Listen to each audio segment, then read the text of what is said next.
Tampa Bay road rage caught on camera is scary because it starts with something tiny and ends with someone in a hospital. On the Veterans Expressway, a driver named Kim merged. A guy behind her took it personally, and within 30 seconds, he was brake checking and swerving like he was trying to teach her a lesson. Kim did not even know him. That is the part that gets me. I have represented people hurt by road rage crashes and by road rage assaults.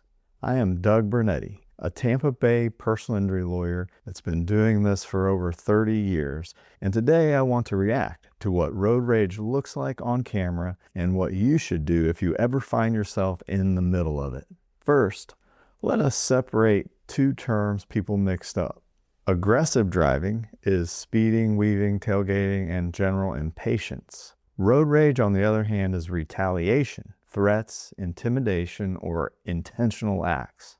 The difference matters because the risk level goes up, way up, when someone is trying to punish another driver. Okay, let's look at clip pattern number 1, brake checking. This is where the angry driver gets in front of you and slams on their brakes. It is stupid, it is dangerous, and it often causes a rear-end crash that can injure multiple people. Here is the trap. If you follow too close, you have no chance. So the best defense is distance. I know it sounds basic, but distance is how you keep control. If someone brake checks you, do not slam on your horn and speed up to prove a point. You never know if that person's got a weapon or, could be really dangerous. You need to back off, change the lanes if safe, let them go. Clip pattern number 2, lane blocking and weaving. This is the driver who swerves to keep you from passing, or they straddle the lanes, or they cut you off repeatedly. The goal is to control you. When you see that, you should immediately stop thinking like you are in a normal driving situation. You are in a safety situation. Do not engage. Do not try to outsmart them. Create space. If you can take the next exit safely, take it. If you can change routes, change the route. Clip pattern number 3. Someone gets out of the car. If someone stops and gets out, that is your sign that this could become an assault. You got to be careful. You never know if they have some kind of weapon. Make sure you lock your doors, windows up, and call 911. Do not get out. Do not roll your window down to argue. If you are at a light and you are boxed in, stay in the car. If you can, drive to a public, well-lit place like a gas station or a busy parking lot. And if the aggressive driver follows you, do not drive home. That is a big one. You don't want them to know where you live. Drive toward a police station if you can, or a busy store, or anywhere with lights and people. Call 911 and stay on the line. Give a description, your location, and the direction of travel. I have seen people try to lose the other driver by speeding up. That usually makes it worse. The safer move is to slow down, create distance, and go somewhere public. One more clip pattern I see a lot is the door pop at a red light. Someone jumps out and walks towards your window. Lock your doors, windows up, hands visible. Do not argue. Do not open the door. If you can safely pull forward or turn out, do it. Now, let us talk about some de-escalation moves that actually work. One is do not make eye contact. Eye contact is fuel for some people. 2, do not use gestures, and I think you know what I mean. 3, let them pass, even if you feel right. 4, create distance, slow down, and let space open. 5, do not follow them. Do not chase them. Do not try to teach them a lesson. That is how good people get hurt. And yes, I am saying this as a guy who has been driving in Florida a long time. Sometimes your pride wants you to drive. Do not let it. Let me drop a mid-script engagement beat. Be honest. Have you ever felt road rage in yourself in Tampa Bay? Not acted on it, but just felt it. Write yes or no in the comments. I think it's more common than people like to admit. Now, evidence and legal reality. If you were involved in a road rage crash, you want documentation.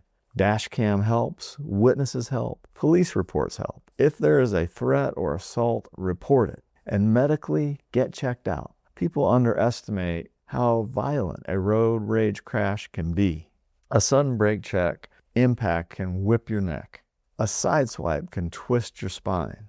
If you hurt, you want medical documentation. And if you can do it safely, capture the basics before everyone scatters. A quick photo of the other car, the tag, the lane positions, and the faces of witnesses can matter later. Road rage crashes get messy because the driver at fault often tells a story that makes them sound like the victim. You can imagine that somebody says, well, he cut me off, when in fact, you really didn't. Calm evidence beats these loud, made-up stories every time. Now, I want to say something that might surprise you. Even when the other driver is obviously acting crazy, insurance may still try to muddy the water. They may claim you provoked. They may claim you were speeding. They may claim you had room to avoid it. That is why the best approach is calm documentation, photos, video, witness names, medical care. Then get advice. Because the moment you're injured, this stops being a driving story and becomes a legal and medical story.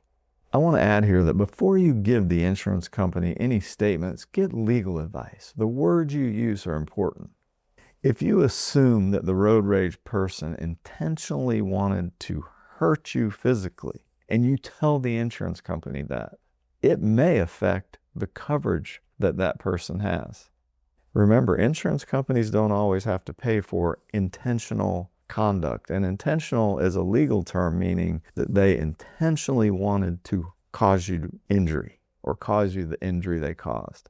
The truth is, most often when someone's having road rage, it's not necessarily that they want to cause you a physical injury. They're just mad and they're just taking it out on their vehicle and they're trying to prove a point to you. So my point is, be careful what you say to the insurance company about a road rage incident. Talk to a lawyer before you give any recorded statements or any statements to even your own insurance company. Look, Tampa Bay is a great place to live, but our roads can bring out the worst in people. If you can remember one thing from this video, remember this. You cannot control someone else, but you can control your response. Create space, de-escalate, get away. And if it turns into a crash, document it. If a road rage incident in the Tampa Bay area and the surrounding counties caused you to have a crash or an injury, call Burnetti PA. That's my firm. We've been doing this for over 30 years, helping people who've been injured in these types of situations. Comment below, what triggers more road rage here, merging or lane cutting?